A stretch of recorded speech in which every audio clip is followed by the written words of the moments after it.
우리 역사서를 공부하는 가운데 오늘 느헤미야의 지도력에 대한 말씀을 좀 나누려고 합니다. 느헤미야를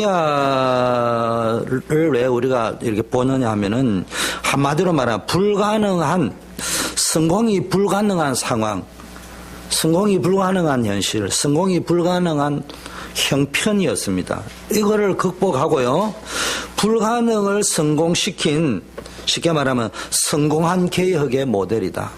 성공한 개혁자의 모델인데 단순히 성공한 게 아니고 불가능한 상황이었다 이 말이죠. 그런데 오늘 보니까요, 52일 만에 이거를 완성합니다. 빨리 했다 이런 것도 있지만요. 자, 그런데 여러분 참고로 아셔야 될 것은 1차 기한, 포로 기한은 1차, 2차, 3차 기한이 있습니다. 공교롭게도 포로로 끌려가는 것도 1차, 2차, 3차 이렇게 끌려갑니다. 그런데 포로로에서 돌아오는 것도 1차, 2차, 3차가 있는데요. 여러분 잘 아는 대로 1차 포로로에서 돌아오는 것이 스룹바벨을 중심으로 진행이 됩니다. 스룹바벨은 왕족이죠. 요아긴의 손자인데 돌아와서 뭘 중심으로 합니까? 성전을 건축합니다. 그런데 도중에 중단이 되죠. 그러다가 다시 시작이 되어서 완공이 되는 것이 1차의 핵심이다. 2차 개혁은 뭘 중심으로 일어나느냐. 여러분 알다시피 학사 에스라를 중심으로 진행이 됩니다. 그래서 에스라서의 전반부는 스룹바벨 이야기가 나옵니다. 그 1차 기한 나오고요. 에스라도 1차에 온 건데 실제 2차 전체를 주도했습니다. 그래서 1차 명단에도 있습니다만은 2차 포로 기한을 주도한 사람이 에스라입니다. 그래서 이 에스라는 학사인데요. 우리처럼 선지자죠. 학사인데 뭘 개혁하느냐. 2차의 핵심은 율법 개혁입니다. 말씀 개혁을 합니다. 1차는 성전, 2차는 말씀. 3차는 2차 때 사실은 이렇게 느헤미야도 조인을 합니다만은 실제적인 3차 개혁을 주도한 사람이 누구냐? 느헤미야입니다. 그래서 이제 느헤미야서에는 에스라서 1장부터 6장까지는 스룹바벨 이야기, 7장 이후는 에스라 이야기가 쭉 나오고요. 7장부터 느헤미야서에는 이제 느헤미야서의 사역들이 쭉 나옵니다. 보통 저자는 에스라, 느헤미야서를 전부 다 저자가 에스라가 썼다 이렇게 배경을 이야기합니다. 어쨌든 중요한 건 아니지만 참고하셔야 되겠죠. 그런데 느헤미야는 한마디로 말하면은 무슨 개혁이냐? 언약 백성의 영적 성벽을 개혁합니다. 성벽을. 이런 것들을 조금 보시면 되겠고요. 이때 주로 활동하는 사람이 1차 귀한 때 활동한 사람이 학계, 스가랴 이런 선지자들이 동시대 사람입니다. 아시다시피 학계 성전 건축에 대한 메시지를 했는데 왜 그 말을 했겠냐. 학계가 할 적에는 1차 스룹바벨 중심으로 1차 성전을 건축하는 게 중단되었습니다. 그래서 그걸 이제 책망하면서 이제 성전을 마무리하게 하는 일에 학계 선지자가 동력을 해서 스룹바벨과 함께. 그래서 사역에는 혼자 하는 게 없어요. 하다 보면 이런 것들이 있기 때문에 여러분 잘 알다시피 1차 기한 당시에 다니엘이 살아 있었습니다. 그러면서 이제 1차 기한 중에 다니엘이 530년에 사망합니다. 그 다음에 우리가 말하는 에스더스도요, 이제 1차 포로 기한 당시에 있는 일들입니다. 참고로 하시면 되고요. 2차 포로 기한 때는 아까 학사 에스라에 의해서 주도하는데 주로 선지자들은 에스라를 중심으로 이제 나중에 명단들이 쭉 이름 알리지 않았지만 나와 있죠. 이분들을 중심으로 움직이고요. 3차 기한에는 성벽 재건 운동인데 느헤미야는 총독입니다. 군인이기도 하고요. 총독이기도 하고 행정관리이기도 합니다. 이때 이제 활동했던 동시대의 선지자가 여러분 잘 아는 말라기 이런 분들입니다. 이런 배경은 좀 아시고요. 자, 이제 들어가겠습니다. 오늘 1장부터 조금 중요한데 1장, 2장, 3장이 제일 중요합니다. 그래서 한 절씩 보겠습니다. 1절, 아닥 사스다 왕 제20년 기스루에 내가 수상궁에 있었다. 이 말은 뭡니까? 수상궁에 공무원으로 있었다는 말은 지금 누굽니까? 느헤미야가 이방인의 포로입니다. 그런데 그 사람을 수상궁의 고급 공무원으로 둘 정도로 하면 이 사람이 상당히 신임받는 사람입니다. 세상적으로도 성공하고 실력을 가진 사람입니다. 여러분이 이런 사람이 돼야 돼요. 안 된다고 낙심할 필요는 없어요. 그리고 다른 사람을 판단할 필요 없어요. 나는 이 자리까지 왔는데 너는 저것도 못하나. 그런 말 해라는 말이 아니고 우리의 목표와 비전은 거기에 두고 가야 된다. 이런 사람이 돼야 되겠다. 우리 렘넌트들은 특히 신앙 방향을 잘 잡아야 됩니다. 여러분들도 신앙에 일단 방향을 잘 잡아야 돼요. 밥이나 먹고 살면 되지 뭐. 좋은 차나 좀 타고 다니면 되지 뭐. 좋은 옷이나 입고 뭐 좋은 남자 여자 만나면 이 정도 자꾸 생각하지 말고 일단은 내가 성공해야 될 이유를 분명히 해라니까 방향을. 왜 성공해야 되느냐. 전체적으로 느헤미야가 볼 적에 오늘 끝절 11절도 볼 적에 그가 평소에 기도했다는 것을 볼 적에 그거는 이유 있는 성공의 목표와 방향이 있었단 말이에요. 기도했잖아요. 내가 하나님께 은혜를 잊게 해달라고 했는데 그때 내가 왕의 술관원이 되었다 이 말을 보건대 그는 평소에 성공해야 될 이유를 알았다니까. 목적이 있었어요. 단순히 잘 먹고 잘 살기 위해서 수상궁에 들어가려고 한 것이 아니고 이게 언약운동을 위해서 하나님의 계획을 잡은 거예요. 포로로 1차, 2차 잡혀가기 전에 이사야 선지자, 예레미야 선지자를 통해서 포로 기한의 예언이 일어났는데 고레스를 통한 하나님이 다시 돌려보낼 것이라는 걸 이사야가 예언했다니까. 그 말씀이 성취될 것을 믿고 나는 이 하나님의 언약 성취의 쓰임을 받아야 되겠다는 걸 생각하고 그러려고 하면은 이런 정치 외교적 종교적 상황 속에서는 내가 어떤 자리에 가야 될 것이냐. 말로 하자면은 종교, 정치, 경제를 통합해서 지도력을 발휘할 수 있는 자리에 가야 되겠다. 그런 성공의 자리에 가야 되겠다. 이 비전이 있었다니까. 그러고 평소에 기도한 증거가 역력하게 보입니다. 그래서 여러분이 영적 지도자로서의 실력을 가진 그런 세상에서도 성공할 수 있는 비전을 가지라면 이유 있는 비전. 자, 2절. 내 형제 가운데 하나인 하나니아가 두 사람과 함께 유다에 내게 이르기로 내가 그 사로잡힘을 면하고 지금 포로로 안 끌려가고 남아있는 유다와 예루살렘 사람들의 형편을 물어봤다. 이 말은 뭡니까? 그가 수상궁에 있기 때문에 자기는 등 따시고 배부릅니다. 척만 해도 돼요. 척, 관심 있는 척 이래야 하면 돼. 목사가 여러분 사랑하지 않으면서도 김경희 권사님을 위해서 기도하는 척 이러면 하면 되는 거예요. 성도들에 대해 별 관심도 없으면서 마치 기도하는 척 이러면 해도 여러분 잘 몰라요. 솔직한 말로. 모르잖아요. 내가 기도하는 척 하면 기도하는 줄 알지 뭐. 여러분 뭐 지켜봅니까? 뭐 합니까? 그래 해도 되는 사람이에요. 근데 그래 하지 아니하고 진심으로 고국의 형편 남아있는 뭐 여기 상징하는 것은 단순한 애국심이 아니에요. 하나님의 언약의 백성. 구약 성경에 나오는 참 지도자들은 다 언약적 사고를 가지고 있기 때문에 이건 단순한 이스라엘 민족이라는 것이 아니고 언약의 백성, 언약의 공동체로서의 우리나라, 우리 백성. 여기에 대한 것이 뭡니까? 관심을 늘 가지고 있었습니다. 쉽게 말하면은 자기의 뭡니까? 수상궁에서의 안일과 평안에 도취되어지 않았어요. 성공한 자리에서 안일 무사주의에 평안에 도취되어지 않고 자기는 평안하지만은 인정받고 있지만 늘 언약의 백성, 언약의 나라, 하나님 백성의 형편에 대한 관심을 가지고 있었다는 말은 내가 이 일을 위하여 부름을 받았기 때문에 내가 그걸 알고 있어야 된다. 언제 하나님이 불러주실지 쓰임을 받고 내가 결단하고 헌신해야 될지 이거를 보고요 소명이라고 합니다. 하나님이 나를 이 일을 위하여 성공의 자리에 불러주셨다. 나는 반드시 그 포로 기한되는 그 언약 성취에 하나님 앞에 헌신할 것이다. 사명. 약속 성취 때 내가 해야 될 일. 이거는 천명이다. 내의 목표가 아니고 하나님이 주신 천명. 우리는 천명, 소명, 사명 하는데요. 거꾸로 하는 겁니다. 천명은 하나님이 나를 부르셨다는 거와 하나님이 불러서 나에게 뭘 시키는지 발견이 안 되면은 그건 천명이 안 되고 내 욕심이 되는 겁니다. 천명이 아니고 소명과 사명이 따라가고 발견되어져야 그때부터 하나님의 천명을 받은 자가 되는 거예요. 그러면서 쉽게 말하면 그 이야기를 듣고는 뭐 했습니까? 기도했습니다.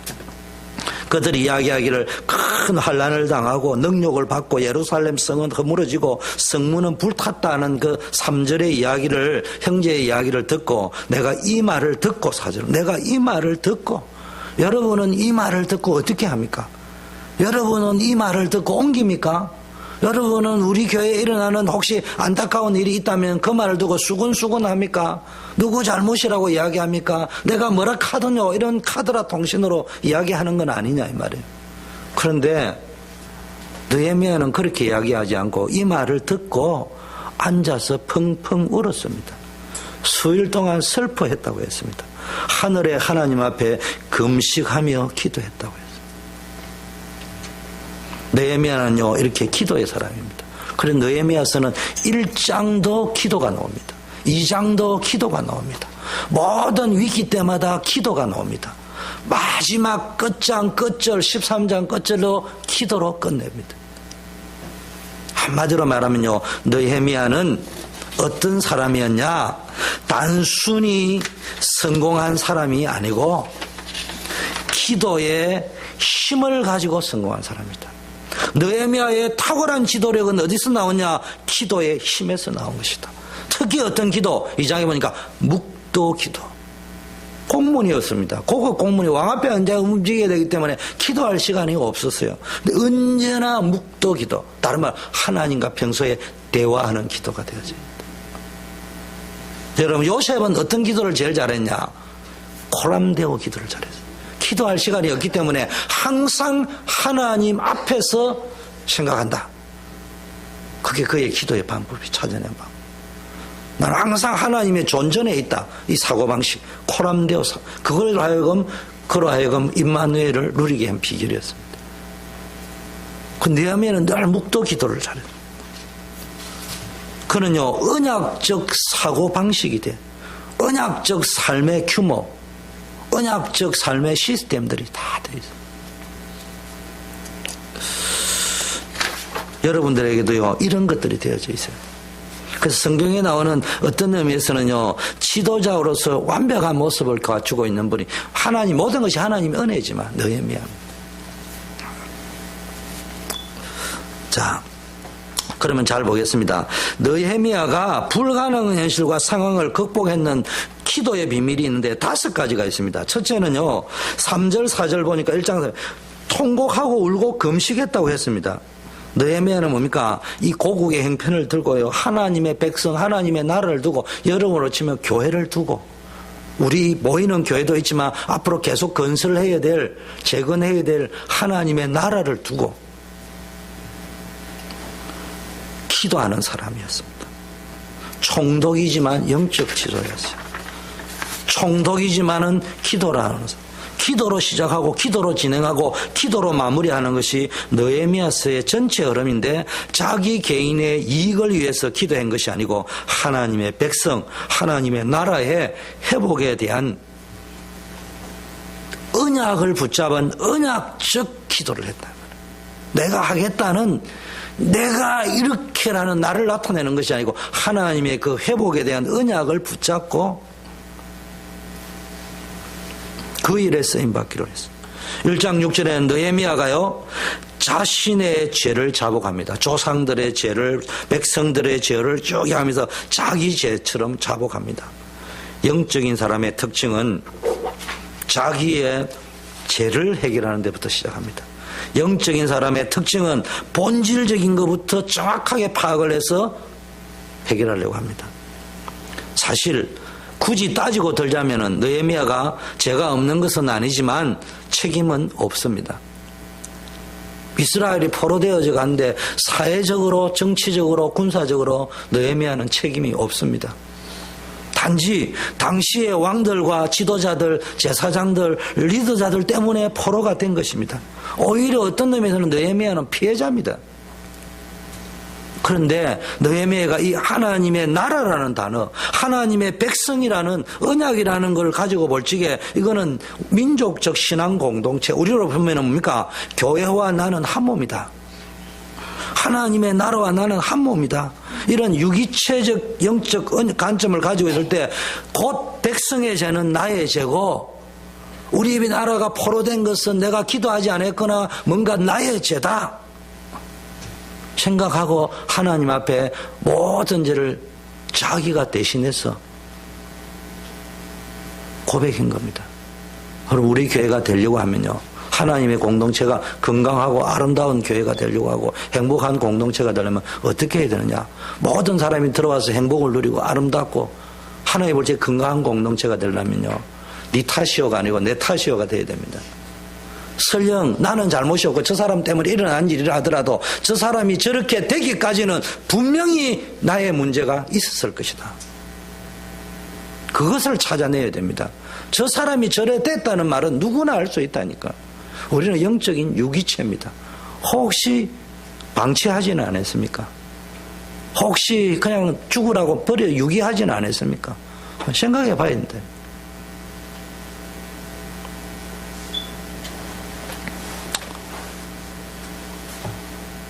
저는 설교할 때마다 최근에 이런 걸 느낍니다. 목사이기 때문에 어쩔 수 없이 어떤 결론을 이야기해야 됩니다. 결론 부분에는 기도를 하든지 전도를 하든지 실천해야 될 것을 이야기합니다.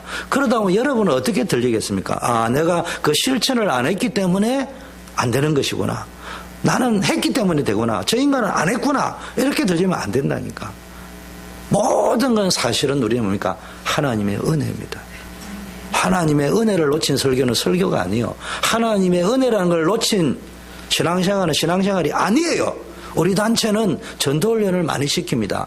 그러다 보니까 우리가 착각하기 쉬운 것은 전략을 이해하지 못하고 전술을 이해하지 못하고 그것을 실행하지 않으면 안 되는 것처럼, 마치 그것을 실행해야 되는 것처럼, 교회가 안 되는 것은 그것을 못했기 때문에 안 되는 것이고 부흥되는 것은 그것을 했기 때문에 되는 것인 착각 속에 있을 수 있는데 아니올시다.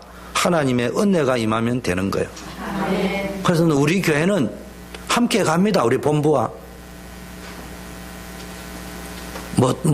당복처럼 다락방 떠나고 그런 일은 없을 거니까 걱정하지 마세요. 그러나 박바울처럼 떠나고 그런 거 없습니다.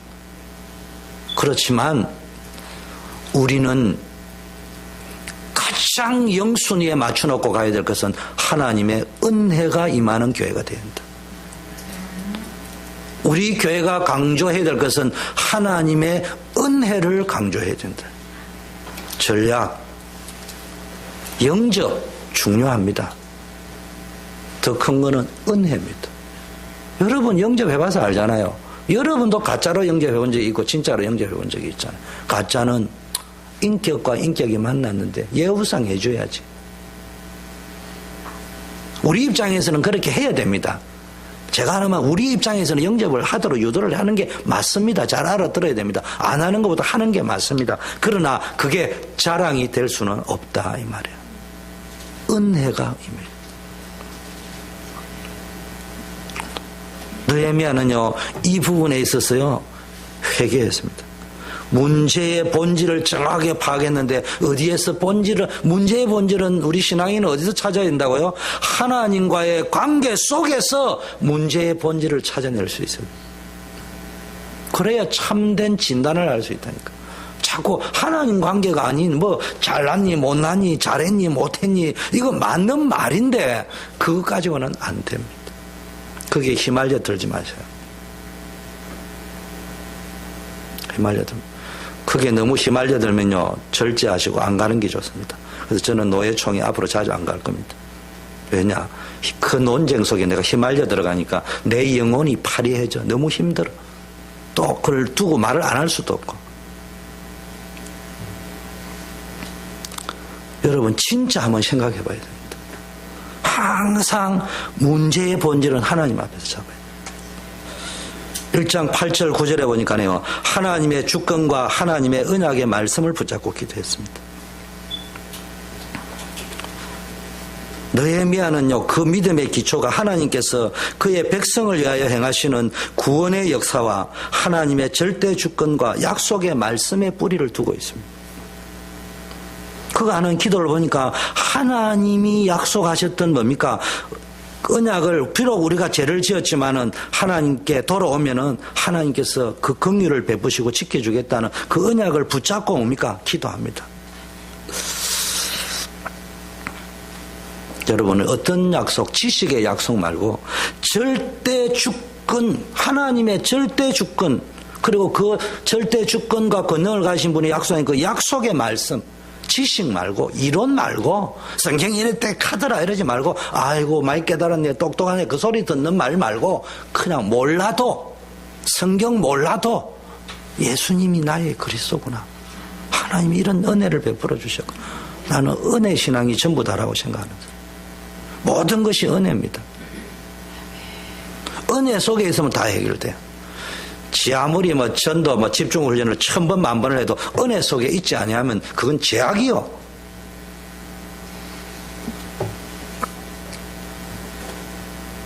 저는 우리 교회 공동체의 모든 은혜를 거스르게 하는 건 다 카트시켜버려요. 그거는 생명 걸고 막아야 돼요. 하나님의 구원의 약속과 하나님의 절대 주권적인 그 능력, 약속 붙잡고 기도하시길 바라겠습니다. 역사를 주관하시는 분이 누구냐? 하나님이시다. 9절에 보니까 뭡니까? 만일 내게로 돌아와 내 계명을 지켜 행하면 너희가 쫓긴 자가 하늘 끝에 있을지라도 내가 거기로부터 그들을 모아 내 이름을 두르고 택한 곳에 돌아오게 하리라. 많은 사람들은 한 개 더 보탠다면, 봐, 너네 하나님이 너를 버렸지 않냐, 바벨론으로 포로 보냈지 않냐, 비웃고 조롱하지만 그때 거기서도 회개하면 돌아오게 할 것이다. 이 말씀을 붙들고 이제 주님 앞에 간곡히 청하니 기억하시고 들어주세요. 여러분 인생이 안 풀릴 때는요, 빨리 언약을 붙잡으세요. 약속을 붙잡으세요. 그냥 기도하지 말고 약속을 붙잡으라니까. 하나님이 제일 약한 거는 여러분 기도하는데 약한 것이 아니고요, 약속을 붙잡으면은, 우리 아들 딸도 아빠 해다오, 해주세요 이러면요 해주고 싶은데 또 잘 안 해줘요. 근데 딱 이야기, 그때 아빠가 해주기로 해놔놓고 말이야, 딱 이래 이야기하면 일단 내가 생각이 좀 바뀝니다. 이거, 아, 내가 목사가 되고 언약을 가르치는 사람으로서 그래도 보여줘야 안 되겠냐, 그래서 합니다.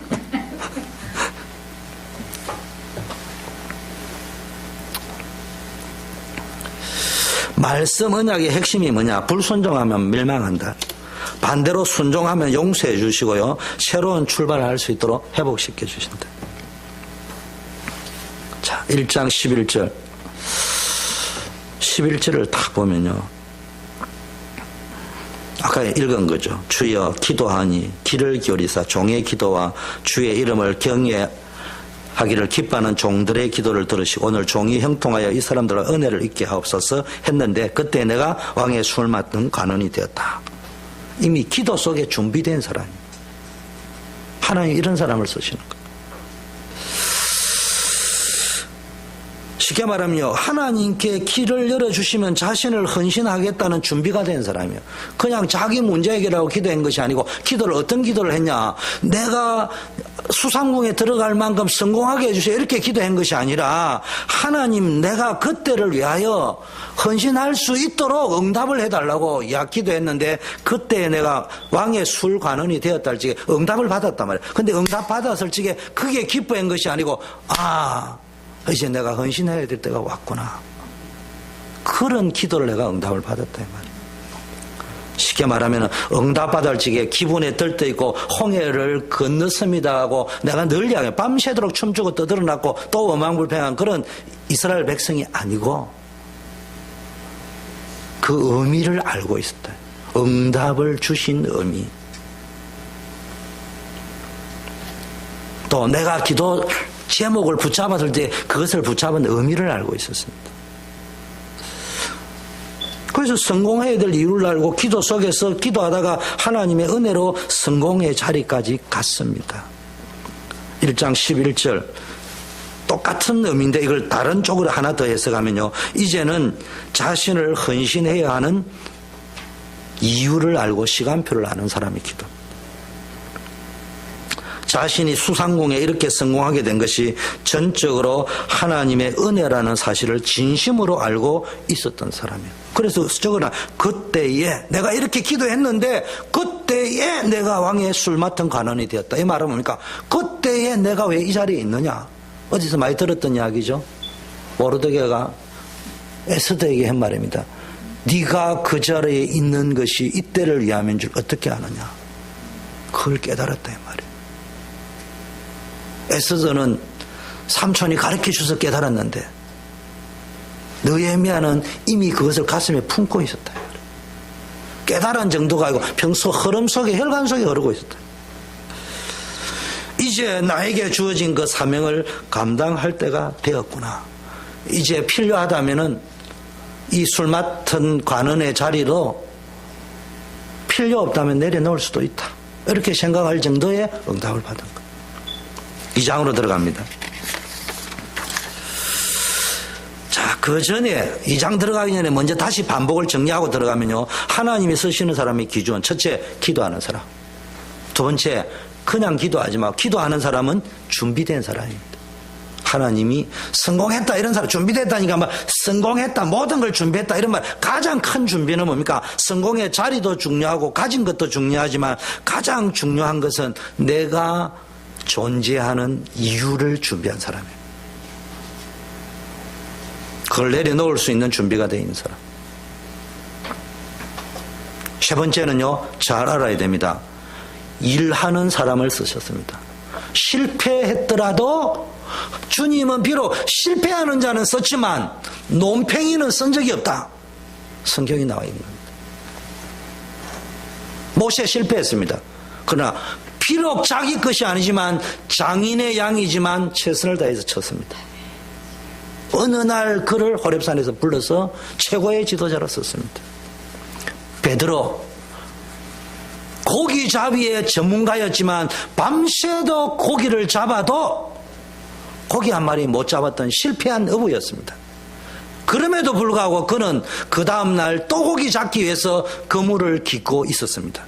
주님은 어부 출신 제자들을 부를 적에 단 한 명도 예외 없이 실패한 자리에 불렀지만 그물을 깃고 준비하는 사람을 불렀지 논팽이를 부른 적이 없어요.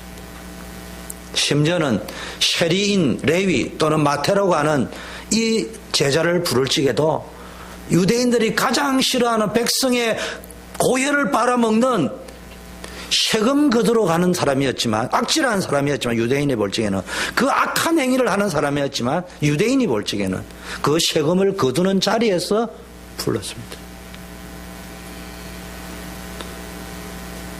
악한 일을 해라는 것이 아니에요.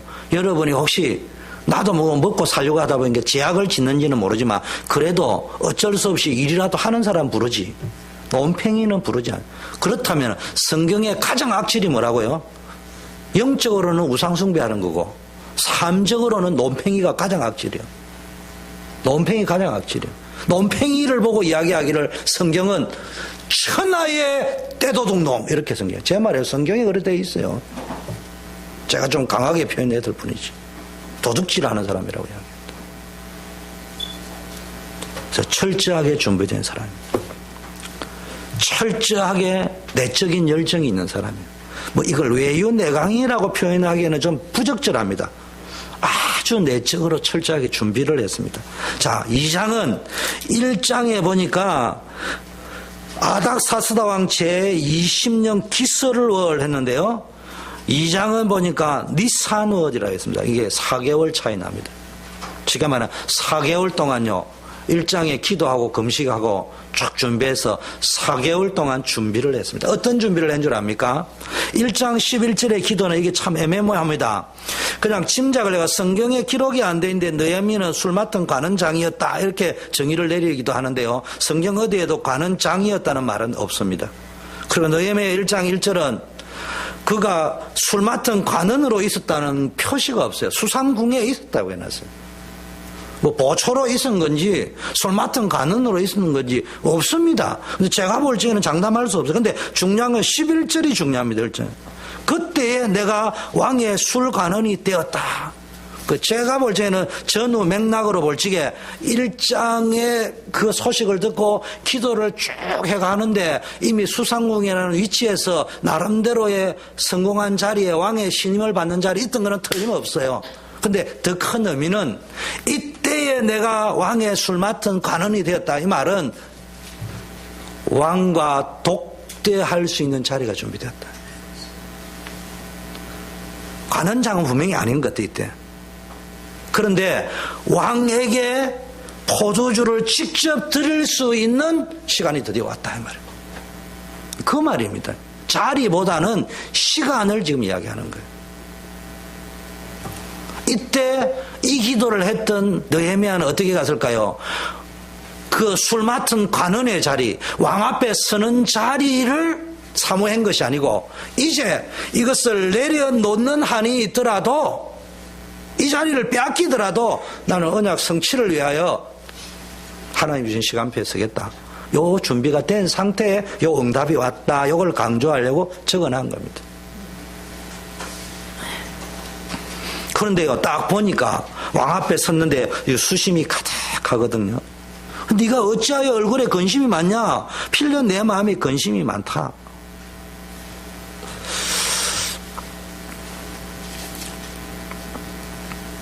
포도주를 들은 그 예비한 시간표야.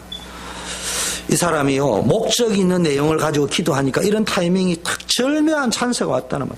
여러분들도요, 진짜 언약을 붙잡고요, 사명자로 헌신한 기도를 하면요, 반드시 그 시간표는 옵니다. 여러분, 세상 거 성공하려고 여러분 이익 추구하면요, 그때가 왔다 갔다 하는 것처럼 보이는데요, 사명 감당하려고 딱 맞추면 반드시 그날 옵니다. 끝까지 기다려요. 그리고 여러분도 자신 있잖아요. 하나님, 느헤미야처럼 기도하죠. 주여, 나의 교만이 있다면 용서해 주시옵소서. 그러나 저의 입장에서는 이렇게밖에 기도할 수가 없습니다. 주님, 내가 지금 먹고 살자고 내 먹을 거 달라고 하는 것이지 아니야.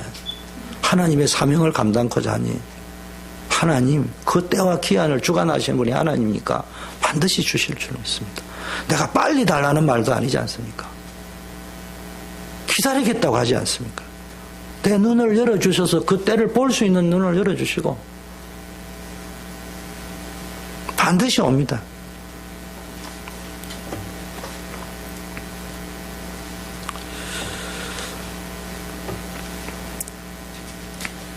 자, 드디어 아까 4개월 기도했는데 왕 앞에 섰다는 말, 자신의 사명을 결행할 시간표가 왔다. 지금 1장 1절은 2장과 연결되는 겁니다.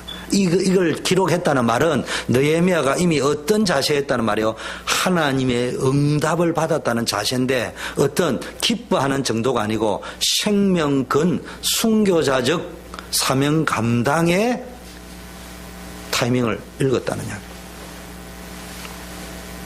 오늘 비록 수상궁에서 쫓겨나는 한이 있더라, 내가 어떻게 결행해야 되겠다 라고 결단한 겁니다.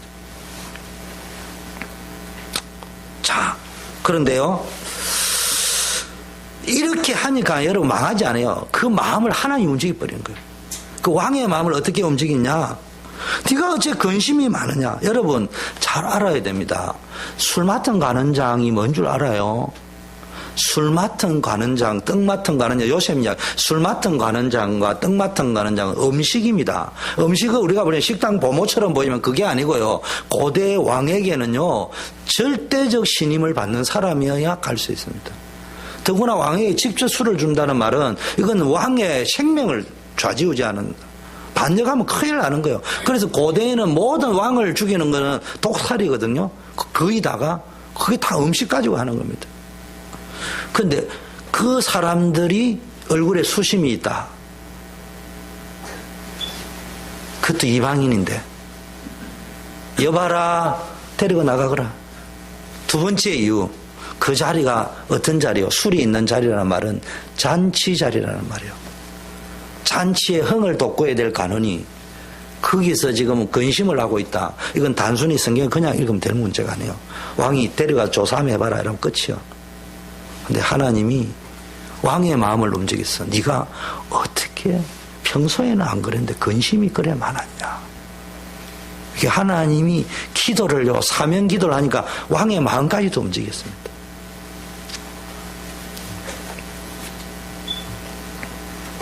여러분, 이런 응답을 받아야 돼요. 자, 그런데 2장 3절 5절은 더 웃깁니다.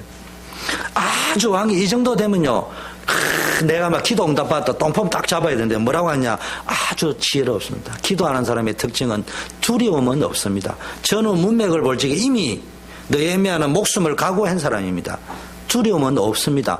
두렵기 때문에 지혜롭게 피해가는 발언을 한 것이 아니고요, 왕으로 하여금 느헤미야 자신이 하나님께 받았던 응답의 방향에서 결론을 내릴 수밖에 없는 답을 끌어내는 발언을 합니다. 뭔 말인지 잘 알아야 됩니다. 지혜라고 할 적에 모면하는 지혜 말고 받은 응답, 하나님의 약속이 성취되는 쪽으로 왕이 대답을 할 수 있는 지혜를 발휘하는 겁니다. 왕이 무서워서 좀 지혜롭게 발언하는 거 말고 잘 알아들어야 됩니다. 왕이 무서워서 발휘하는 지혜는 이런 거죠.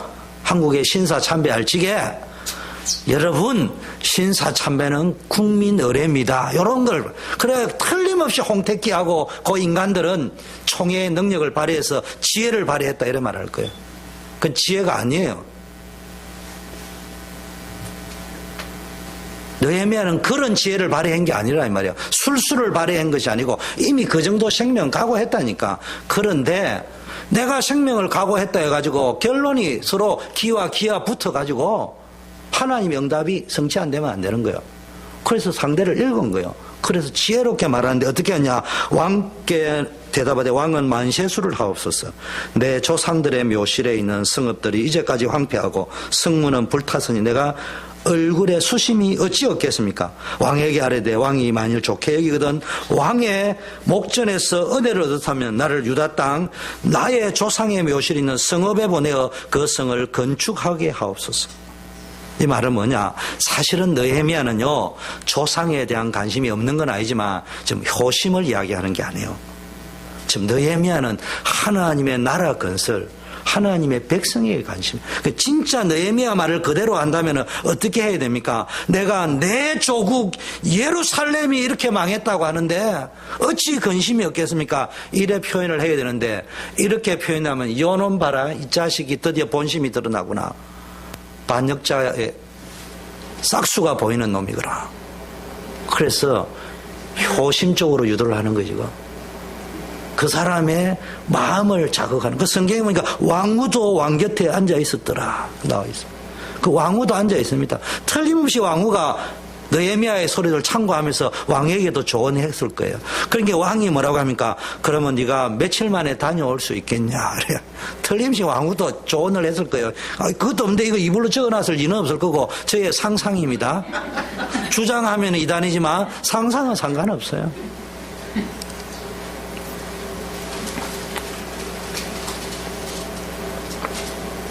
정치 논리 대입시키지 않고요, 인간과 인간관계의 논리를 대입시켰어요. 뭐 하려고요? 왕이 무서워서가 아니고 하나님이 주신 응답과 그게 하나님의 계획이라 여기는 성벽 건축의 승낙을 얻어내기 위해서 의미 있는 이야기입니다. 자, 이때 뭐 합니까? 이 기도가 또 묵도하고 사절에 이걸 이미 준비도 했지만 이런 상황이 벌어졌을 때 다시 한번 하나님께 내가 묵도하고, 이 묵도성에 여러 가지가 있겠죠. 좋아, 오늘 그리 아니하실지라도 그런 의미에서도 묵도했을 수도 있고요. 하나님의 시간표가 왔구나, 그런 의미에서 하나님 도와주세요, 이런 의미에서 묵도일 수도 있고요. 그럼 내가 어떻게 말해야 될 것인가의 의미에서도 여기 묵도라는 말은 굉장한 것들이 내포되어져 있는 겁니다. 그러면서 뭘 이야기하느냐? 준비된 발언을 합니다. 즉흥적, 감정적, 순발력을 발휘한 발언이 아니고 내 하나님의 선한 손이 나를 도우심으로 왕이 허락하고 준비된 발언을 딱 하는데요. 강서쪽 총독들에게 내리시는 조서를 내게 주사 그들이 나를 용납하고 유다에 들어가까지 통과, 이게 요새 말로 하면 패스포트를 주셔와요. 비자가 찍혀있는, 복수 비자가 찍혀있는 복수 여권을 주시와요, 이 말입니다. 이건 자기 유익을 위한 것이 아니고 뭘 했냐, 그 과정에 일어날 문제를 예상해요. 이 말은 4개월 동안 기도하고 있었던 것이 아니고 깊은 계획을 세우고 어떻게 성취할까 생각합니다. 우리 미 목사님도 계신데 제가 외람돼 이번 총회가 노예 가니까 총회주의를 하자 하더라고. 내가 막 기들고 싸웠습니다. 제목만 있고 내용도 없는 안건이라고 내놓고. 그 말은 낼 수도 있는데 내가 냈다면 관계없는데 임원들이 냈으면 내용을 좀 생각을 해가지고 제목이야 명분이 맞지. 총회가 있으니 총회 주관이지. 그러면 우리 형편이 지금 굶어 죽는 내일 모레 사례비가 없고 왜 안 하냐. 그러니까 아이고 목사님 배부른 소리 하지 마세요. 우리는 야유회 나오면 굶어 죽습니다. 헌금이 안 들어. 이런 교회가 짜들어 깔려 있는데 그러면 그 현실도 또 명분과 저 있는 실제적인 현실도 봐야 될 거 아니에요. 그럼 그게 맞는 것 중에 명분도 살리고 뭐도 살릴 수 있는 안건을 좀 내가지고 거기서 부족하다면 누가 동의를 할 거 아닙니까? 제목만 있는 걸 내놓고는. 그럼 아니면 말고 저처럼 떠드는 사람 빨갱이 돼버리고. 그렇게 한 게 아니고 깊게 생각을 했다 이 말이에요. 오늘 보니까 깊게 생각을 했다고 돼요.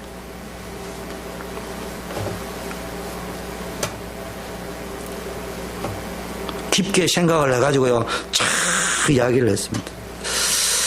그러니까 이제요, 딱 주고, 그 다음에 뭡니까? 조서를 내려가 성전 앞으로 영문도 짓고 막 해야 될 건데, 들보를 쓸 제목도 주게 해달라고 조서를 달라요. 얼마나 깊게 생각했는지 모릅니다. 반대 세력의 대적자들의 공격을 예측했다는 말입니다.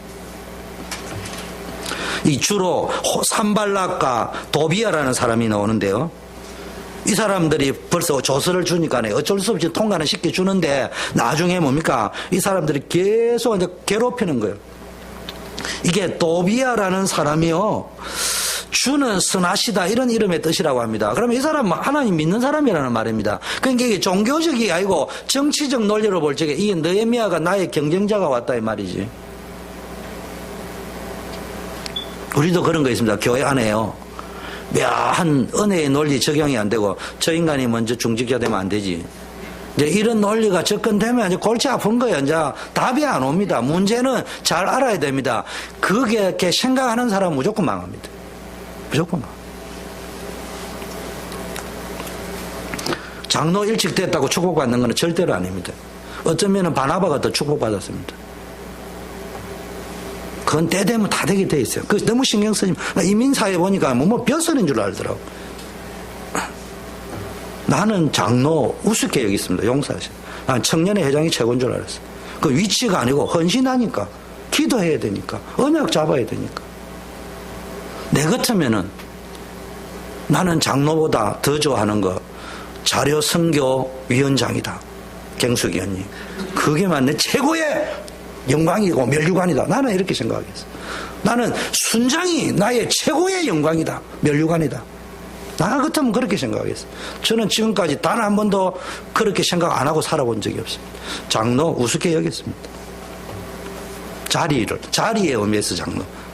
자리의 의미에서 장로를 이야기합니다. 내용 말고.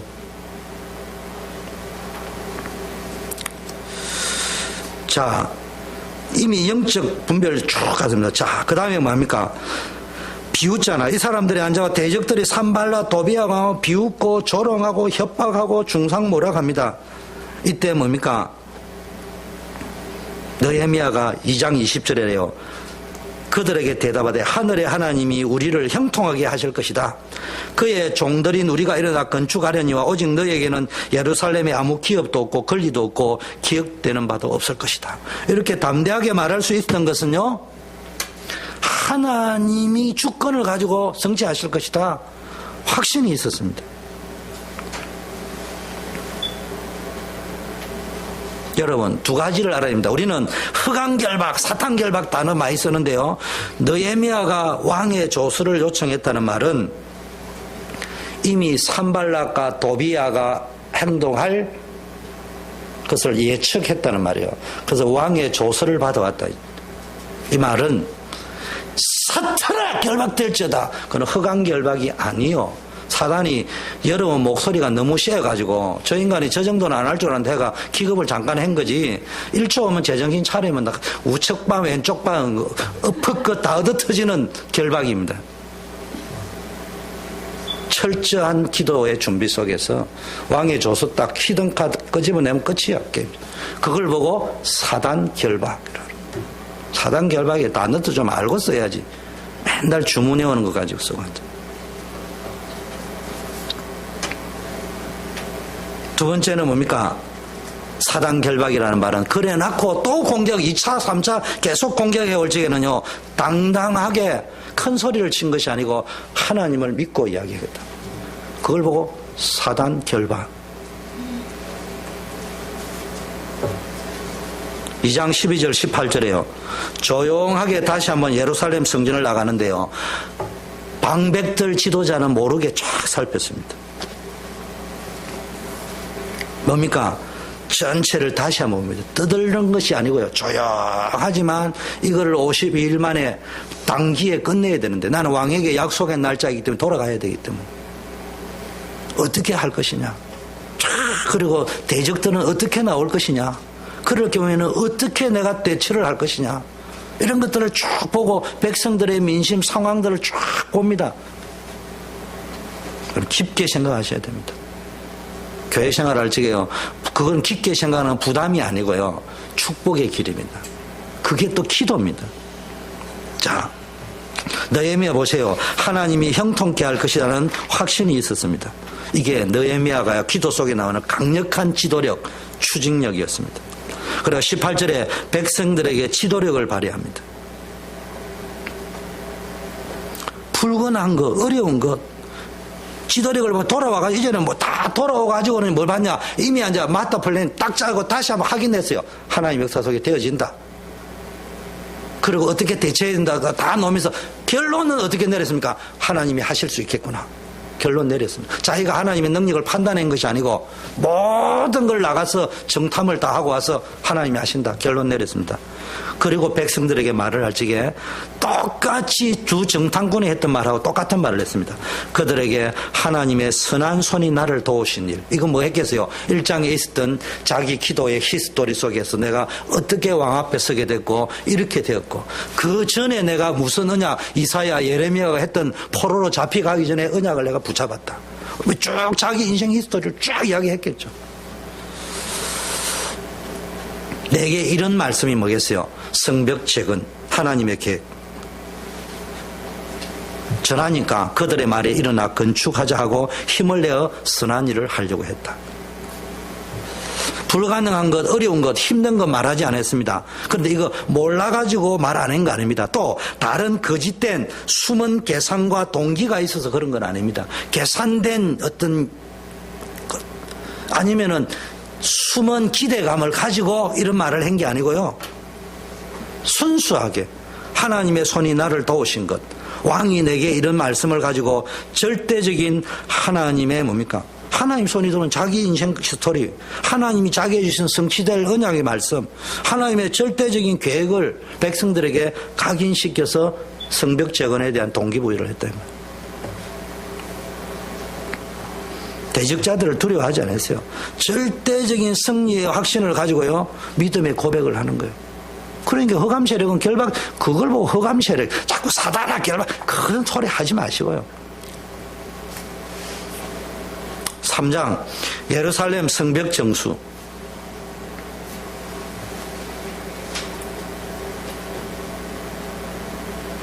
사단아 결박될지도 하면 빡빡을 사건 안 생겨야 될 거 아니에요.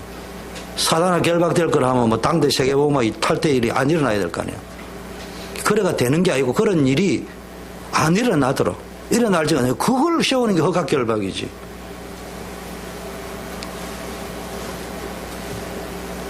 탁월한 행정가, 유능한 감독으로서의 느헤미야인데요.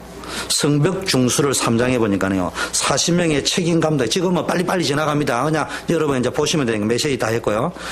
감독 책임하에 진행이 됩니다. 40명의 이름이 기록됐다는 말은 동일한 원리로 우리의 사역도요, 이렇게 이름이 적히듯이 적힐 수 있어요. 그런데 특별한 구절이 있습니다.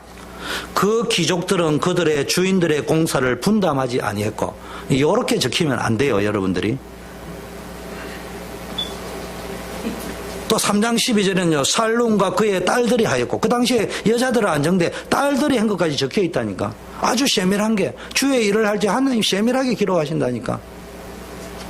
특별한 의미의 구절, 3장에 문짝, 성벽, 빗장, 자물쇠 이런 게 굉장히 중요한 단어입니다. 아까 1차 성전 재건, 2차 말씀 개혁, 3차 성벽 재건이라는데 첫째 교회 회복입니다.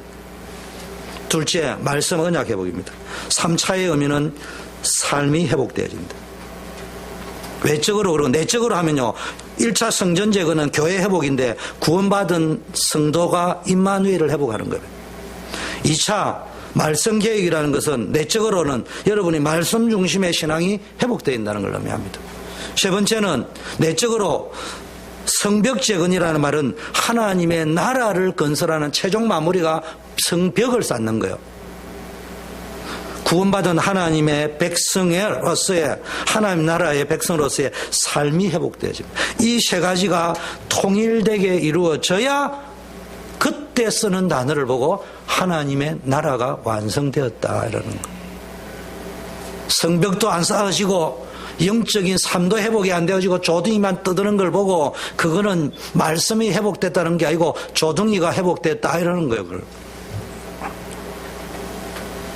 진짜 우리가 임마누엘과 말씀과 내 삶이 회복되어져야 된다. 4장 대적들의 방해와 그 대적을 물리친 느헤미야의 지도력. 탁월한 지도자 느헤미야 영도하에 성벽 재건 공사가 진행됩니다. 그런데 이제 대적들은 계속 방해합니다. 그런데 느헤미야는 어떠냐? 성전 재건 공사가 하나님의 은혜와 뜻 속에 진행된 것처럼 역사의 마무리도 하나님의 전적인 역사하심 속에서 완료될 것이라는 것을 확신을 했습니다. 4장에 쭉 읽어보면요. 그래서 4장에 쭉 흐름보면 근데 1차 포로기한 때 나와가지고요, 성전 재건을 할 때부터 사실은 뭡니까? 이 대적들은 반대를 했다니까. 그렇기 때문에 느헤미야는 이미 1차 때부터 있었던 사단의 히스토리를 알고 있었다는 이야기예요. 그럼에도 하나님은 역사한다는 걸 알고 있었다는 말이에요. 그래서 이제는 성전도 재건됐고 말씀도 회복되었으니 가서 성벽을 딱 쌓아서 하나님 나라를 건설했는데 내가 마무리 헌신한다 이러고 온 거란 말이에요.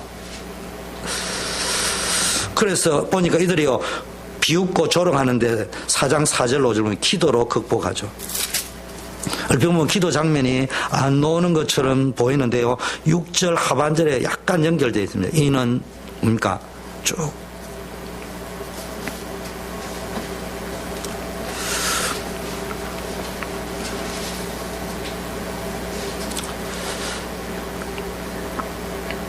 4절 5절 보면 기도하죠. 우리 하나님이여 들으시옵소서. 우리가 업신여김을 당하나이다. 쭉 기도합니다.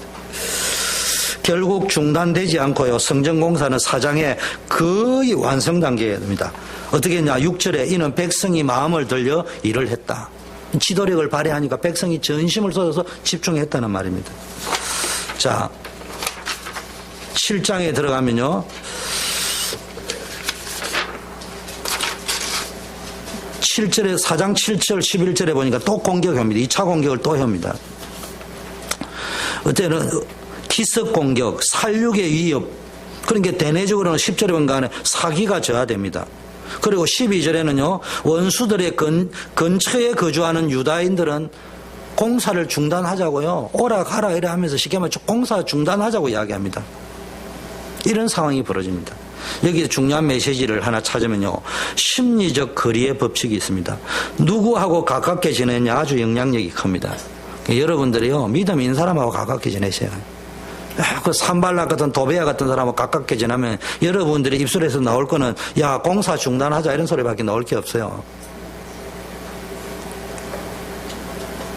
4장 14절에 어떤 상황에서든지요 고통과 역경을 극복하기 위해서 가져야 될 믿음의 자세가 나오는데 너희들은 그들을 두려워하지 말고 지극히 크시고 두려우신 주님을 기억하고 두 번째 나왔죠. 너희 형제와 자네와 아내의 집을 위하여 싸우라. 세 가지가 나왔습니다. 인간은 주를 기억할 때만 참된 소망을 가질 수 있어요. 두 번째, 주를 기억하고 영적 싸움을 싸워요. 주를 기억했다면 막연한 게 아니고 너희 형제와 자녀와 아내 시키면 하나님의 나라를 위하여 싸우라 이 말이에요. 피 터지게 싸우라 이런 말이에요. 영적 싸움을 싸우라. 그러면 반드시 구원의 자리, 승리의 자리에 이를 수 있다. 이게 메시지입니다. 4장 20절에요. 우리 하나님이 우리를 위하여 싸우실 것이다. 이거 믿어야 돼요. 제일 중요한 건 우리 하나님이 우리를 방해 세력을 이기기 대적하기 위해서요. 세 가지를 각인시켰는데요. 4장 20절에 보니까 한 손에는 무기를 잡고 영적 싸움, 한 손에는 일을 했다. 영적인 삶. 무엇보다도 승리의 원천은 어디에 있다고요? 하나님을 바라보는 것이다. 하나님이 우리를 싸우실 것이다. 영적인 믿음이 있어야 돼. 영적인 싸움, 영적인 삶, 영적인 믿음. 영적인 믿음이라는 말은 신비주의적인 체험을 영적인 것이라 하는 것이 아니고요. 영적인 삶 속에서 나오는 오직 하나님을 바라보는 영적 싸움이 영적 믿음입니다. 5장 내부의 갈등입니다. 근데 이제 4장에는 대적을 이겼는데요. 5장에는 이제 뭐든지 이제 내부 교회도 늘 그렇습니다. 성전 재건을 물린 내부에 어떤 문제가 있냐. 성벽 재건에 남자들이 동원되다 보니까 생계 유지가 곤란한데요. 그 틈을 타가지고요. 아까 이 귀족들이나 부유층은요. 엉뚱한 짓을 장사를 하고 있습니다. 그러니까 빈익빈 부익부 현상이 일어났습니다. 근본적인 원인을 느헤미야가 진단했습니다. 그래가지고 보세요. 6절, 5장 6절, 7절 깊이 생각하고 요게 기도입니다. 생각 깊게 해야 됩니다. 저도 깊게 잘 못합니다만은 우리가 뭔 안건을 끄집어낼 때는요 깊게 생각해야 됩니다. 아니면 말고식이면 안 돼요.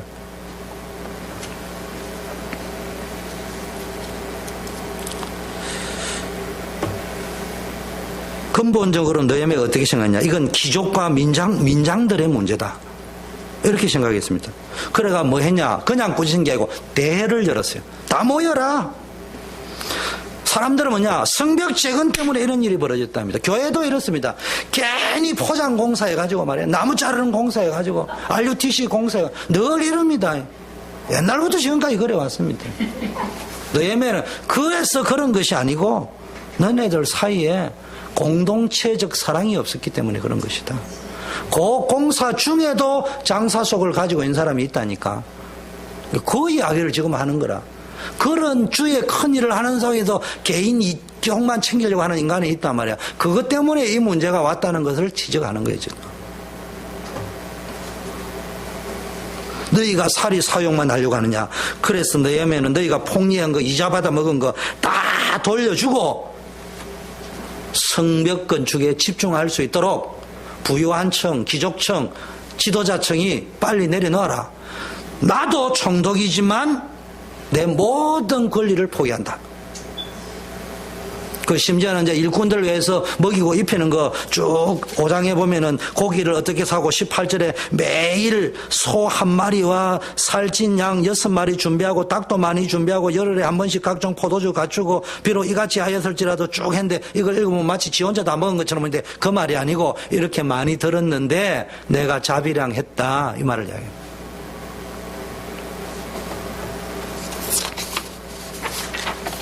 이런 리더십을 발휘했습니다. 6장 아주 중요합니다. 느헤미야가요 이제는 암살 이렇게 너무 리더십을 발휘가 이제 완전히 98% 완공을 염두에 둔 상태에서는 통력이 좀 없네요. 하다 보니까 통역하고 있어요. 그런데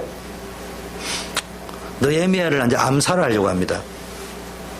근데요 느헤미야는 아까 이미 생명의 두려움을 내놓은 사람입니다. 그런데 여기에서 나는 뭘 발견했냐? 성경에 마태복음 16장에 누구든지 제 목숨을 구원코자 하면 잃을 것이요 누구든지 나를 위하여 제 목숨을 잃으면 찾으리라. 이 말 이해돼요? 솔직한 말로 물어볼게. 미양 집사님 이해됩니까? 이해됩니까? 조경호 집사님 이해돼요? 누구든지 제 목숨을 구원코자 하면 잃을 것이요. 누구든지 나를 위하여 제 목숨을 잃으면 찾으리라. 이거 이해됩니까? 저 이정님 전도사님 이해됩니까? 이해되는 구절이 여기 있어요. 이 구절을 여러분 오랫동안 단어는 이해되는, 문맥은 이해되는데 실제적인 이해가 안 되는 게 오늘 느헤미야의 삶을 딱 보세요. 6장이 나와요. 첫째 업무. 동일한 업무가 4번 반복되는데 4개를 안 하고 하나로 통일하겠습니다. 어떤 일이냐? 지금 자 느헤미야를 죽이려고 산발락과 도비아가 작전을 짜가지고요. 이리로 오라. 우리 평지에서 서로 만나자. 딱 이래 이야기합니다. 근데 여기 중간에 있기 때문에 알은 것처럼 그게 아니고 나중에 알고 보니 그렇더라 그 말이야. 몰랐다니까? 그런데 뭐라고 이야기합니까? 내가 이렇게 중대한 하나님의 계획을 스톱하고 어찌 너희들을 만나러 가겠느냐? 하나님의 일에 우선순위를 맞추고 집중을 했대. 만일에 저 인간들이 무슨 계획을 가지고 있을 거냐를 생각하고 짱구를 굴렸다면은 그 친구들이 트릭을 적에는 그런 의도가 아니구나 하는데 넘어갈 수 있었어. 뭔 말인지 알겠어요? 충분하게 다른 숨은 계획이 없구나라고 판단되어서 갔다면 깨기야. 그런데 그거를 따진 것이 아니고 내가 지금 해야 될 시간표가 하나님의 계획 성취에 올인해야 될 거 아니냐. 그래서 죽을 뻔한 것이 살았다 이 말이에요. 자, 그 말이 지금 네 목숨을 구원코자 하면 잃을 것이요 누구든지 나를 위하여 제 목숨을 잃으면 찾으리라 이 말이에요. 실제 두 번째 나와 있습니다. 여론몰이를 합니다. 이제는 편지를 보낼 때 밀봉을 안 하고 딱 뚜껑을 열었습니다. 그거는 뭐예요? 심부름하는 하는 사람이 열어보라는 말이지. 심부름하는 사람이 열어보면 뭐겠어요? 싸다 싸 입이 싸니까 다 전달하겠지. 그 내용이 뭐냐? 느헤미야가 왕을 배반하려고 한다. 지가 왕이 되려고 한다. 그걸 써가 보낸 거예요. 그럼 느헤미야가 그걸 다 읽었을 때 벌써 심부름 온 놈이 내서 그 집에서 읽었겠다. 다 퍼져나가겠다. 다 알았을 거예요. 그러면 여러분 같으면 어떻게 하겠어요? 아니라는 걸 해명하기 위해서 또 만나러 갔겠지. 근데 안 갔어요. 허무맹랑한 소리를 했다. 그럼 그 사람한테 그 말을 했다고 그 친구가 야 느헤미야가 아니라 하더라 이렇게 말할 인간들입니까 이 인간이? 그런데도 그 말하고 꼼짝도 안 했다는 말은 하나님이 내 생명을 보존하는 것이다. 나는 이 일을 계속해야 된다. 그게 그를 살린 거예요. 만일에 갔다면은 그 인간들이 그냥 죽겠어요? 왕에게 보고했어요. 그가 그 마음이 없었다면은 왜 내 협박을 듣고 왔겠습니까? 그럼 왕이 여러분 아닥사스다 왕이 누군 줄 알아요? 역사상 가장 악랄한 왕입니다. 300에 나오는 그 왕이요. 크세르 왕. 바사의 제일 악랄한 왕. 그 사람이 느헤미야에게는 공손해서 이해로. 근데 그 사람은 감정적이었어요. 그래서 벌써 공사해라 했다가 또 고발 올르면 하지 마라 했다. 이런 왕이에요. 감정 기복이 심한데 그 이야기 해버리면요. 여봐라 데려와라. 짝두를 데려해라. 이런 끝이에요 그냥. 그런데 안 갔어요. 살려고 하면 갔어야 되는데 안 갔다니까. 그래서 살았다니까. 갔으면 죽을 뻔했는데. 세 번째 어떤 업무를 하느냐. 그것도 저것도 아니까 누구 뇌물을 주고요. 스파이를 사가지고요. 느헤미야 보고 오랬습니까? 일하러 안 오니까 느헤미야 찾으러 가니까 이렇게 하자는 거예요. 그 사람들이 당신 죽이려고 온다. 죽이려고 당신도 알잖아. 맨날 죽이려고 호시탐탐 노리는데 언젠가 밤에 쳐들어갈 것이다. 지금 최악이다. 그러니까 길이 있다. 성전에 숨어야 된다. 느헤미야가 뭐라고 이야기하는지 두 가지로 간단하게 이야기했습니다. 나는 나 같은 사람이 어찌 도망하겠냐. 이 말은 나는 백성의 지도자다. 그래서 나는 이래 뽀대나게 산다. 이런 말이 아니고요. 지금 하나님의 일을 감당하기 위해서 이 자리에 있다. 죽든지 살든지 주의 일을 감당하면 내 생명을 조금 더 귀한 것으로 여기지 아니해야 된다. 나는 사명 완수를 위해서 이 일을 잠시도 그만둘 수 없다. 이런 의미였습니다. 두 번째 이런 의미입니다. 나 같은 몸이면 누가 외소에 들어가서 생명을 보존하겠냐. 이 말은 또 두 번째는 이런 의미입니다. 앞에 거는 나 같은 자가 어찌 도망하겠냐는 설명했고요. 나 같은 몸이면 누가 외소에 들어가서 생명을 이 말은 이 말입니다. 나는 비록 총독이지만 하나님의 성소에 들어갈 자격은 없는 사람이다.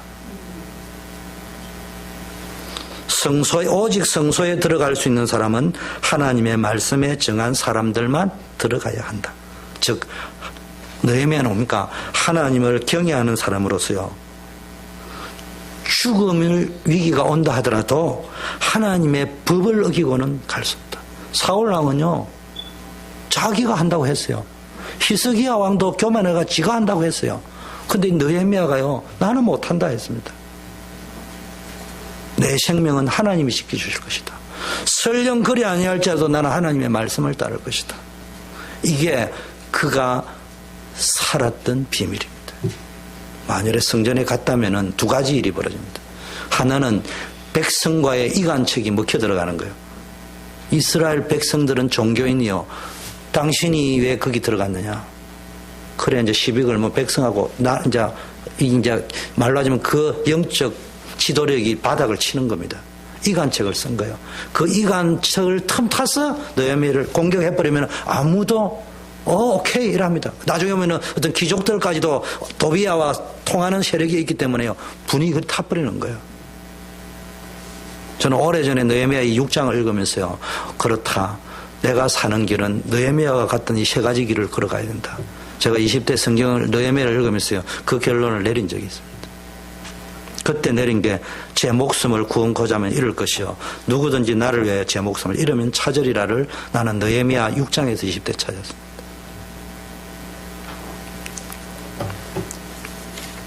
(14절) 보니까요,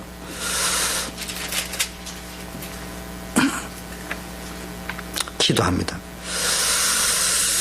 또 기도했는데요, 내 하나님이여 도비야와 산발락과 여선지와 노아다의 그 남은 선지자들이 나를 두렵게 하고자 하는 소행을 기억하옵소서. 이렇게 벌써요 기도합니다. 순간순간 기도합니다. 자, 결론 들어가겠습니다. 성벽 공사는 결국 52일 만에 끝납니다. 이 말은요, 하나님이 주신 사명을 완수해야 됩니다. 여러분, 52일 만에 끝내라 이런 말이 아니고요, 나의 갈과 주 예수께 받은 사명 곧 하나님의 은혜의 복음을 전가하는 일을 마치려 하면은 나의 생명을 조금도 귀한 것으로 여기지 아니한다. 여기에 집중하면은 살 길이 있고 축복받는 길이 있다니까. 6장 16절에요, 우리의 모든 대적과 주위에 있는 이방 족속들이 이를 듣고 다 두려워하여 크게 낙담하였으니 그들이 우리 하나님께서 이 역사를 이루신 것을 알미라. 여러분, 어떻게 해야 됩니까? 사단을 크게 낙심하게 만들어야 돼요. 여러분 따라하세요. 사단을 크게 낙심하게 만들자. 사단의 세력, 흑암은 어떻게 하느냐? 하나님을 불신하는 자, 사단의 세력이 이용당하는 자, 하나님의 백성을 모욕하고 조롱하는 자들이요, 다 두려워서 크게 낙담하게, 이런 일이 일어날 것이라니까, 여러분들 통해서. 6장 17절 19절에 보니까요, 어떤 일이 벌어지느냐, 6장 15절부터 19절을 보면요, 이해가 안 됩니다. 그냥 읽으면 무슨 이야기냐, 지금 유다의 귀족들 50일 만에 성벽공사 끝났는데 17절부터는 그때에 첫째는 아까 말했잖아요, 우리 사명 완수해야 된다. 두 번째, 사단을 낙심하게 하고 사단에 이용당한 사람 부끄럽게 해야 된다.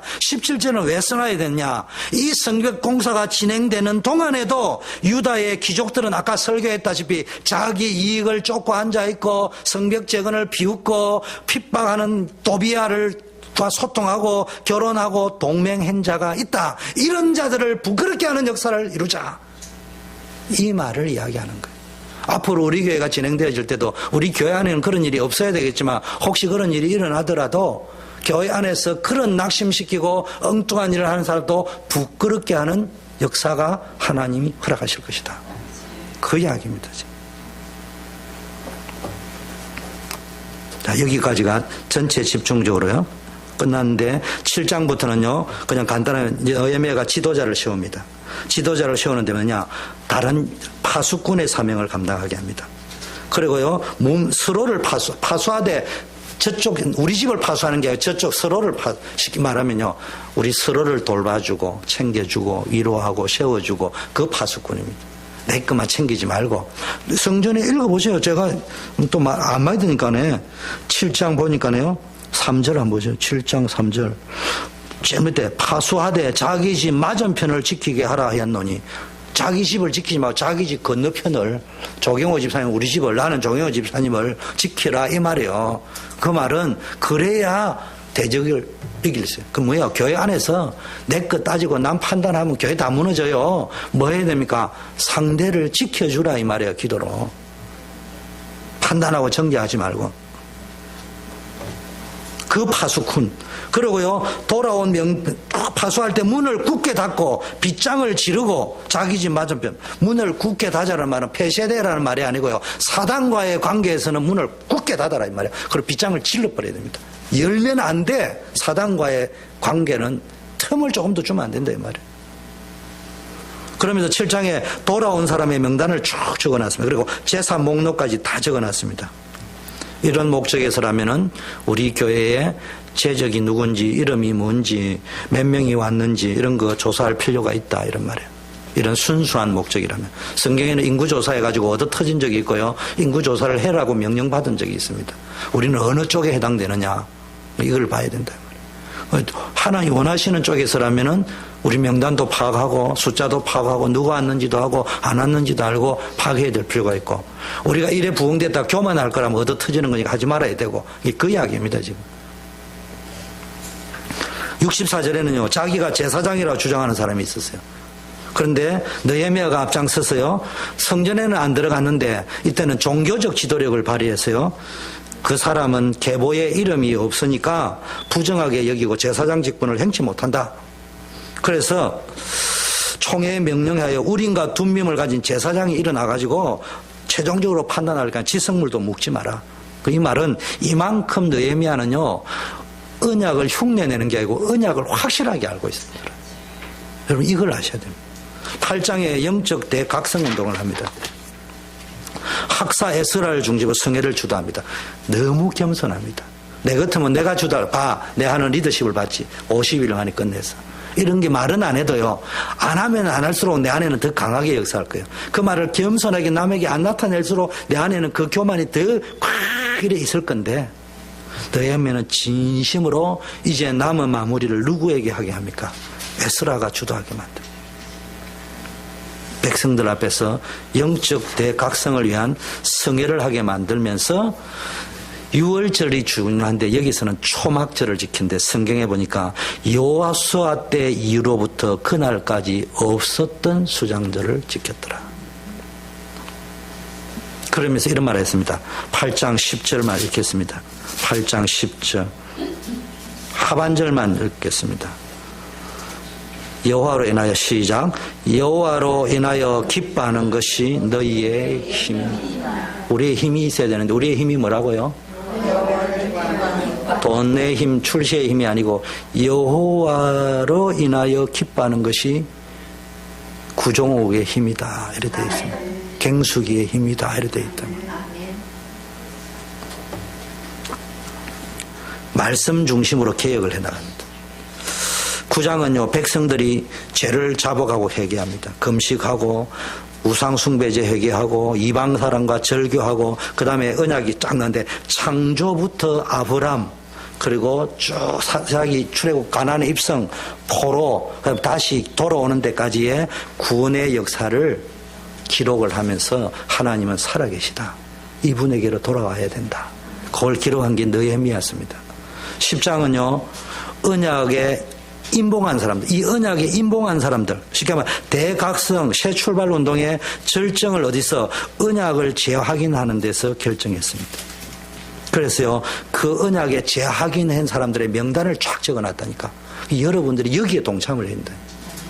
한국의 명단에 여러분이 이런 일에, 우리 교회에 이런 일에 쓰임받아야 됩니다. 11장에는요 예루살렘 거주 백성의 명단을 적어놨습니다. 이 말은 예루살렘에 이제 성벽도 만들어져 가지고 만들면 거기에 뭐가 들어가야, 백성이 있어야 나라가 완성될 거 아닙니까? 이게 우리로 치면 부흥입니다. 교회를 채우는 겁니다. 그런데 느헤미야가 성벽을 채우려고 하고 적도 방비를 해야 되니까 이스라엘 와가 있는 사람만 하니까 모자라니까 이주민을 데려가지고 넣습니다. 그게 11장에 나옵니다. 그 말 속에는요, 우리로 말하면요, 하나님 나라 건설을 위해서 선한 의미, 순수한 의미에서 교회 부흥을 도모하는 것은 필요하다. 그런 이야기입니다.